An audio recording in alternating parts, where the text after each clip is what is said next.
Chapter 77. The Great Heidelburgh Tun. Now comes the bailing of the case. But to comprehend it aright, you must know something of the curious internal structure of the thing operated upon. Regarding the sperm whale's head as a solid oblong, you may, on an inclined plane, sideways divide it into two coins, whereof the lower is the bony structure, forming the cranium and jaws, and the upper an unctuous mass wholly free from bones, its broad forward end forming the expanded vertical apparent forehead of the whale. At the middle of the forehead horizontally subdivide this upper coin, and then you have two almost equal parts, which before were naturally divided by an internal wall of a thick tendinous substance. Coin is not a Euclidean term. It belongs to the pure nautical mathematics. I know not that it has been defined before.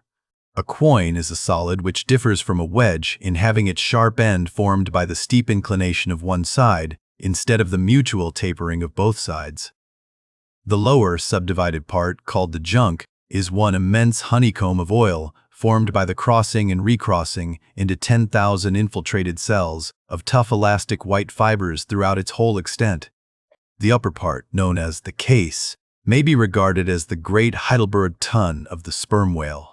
And as that famous great tierce is mystically carved in front, so the whale's vast plated forehead forms innumerable strange devices for the emblematical adornment of his wondrous tun.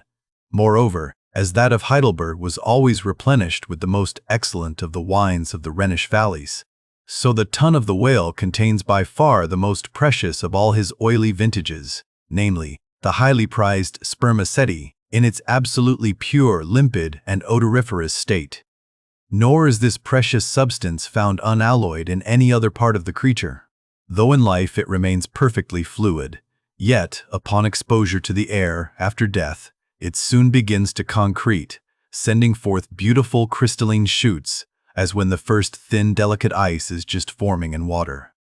A large whale's case generally yields about 500 gallons of sperm, though from unavoidable circumstances, considerable of it is spilled, leaks, and dribbles away, or is otherwise irrevocably lost in the ticklish business of securing what you can. I know not with what fine and costly material the Heidelburgh Tun was coated within, but in superlative richness that coating could not possibly have compared with the silken pearl-colored membrane, like the lining of a fine pelisse, forming the inner surface of the sperm whale's case.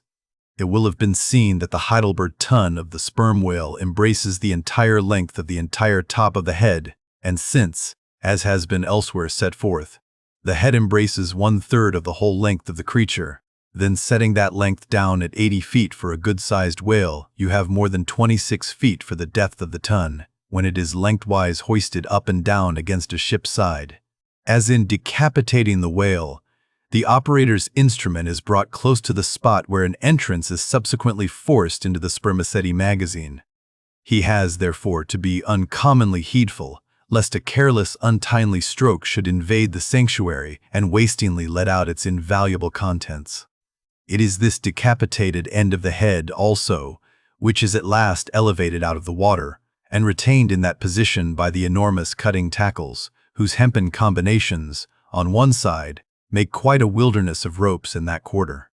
Thus much being said, attend now, I pray you, to that marvelous and, in this particular instance, almost fatal operation whereby the sperm whale's great Heidelburgh Tun is tapped.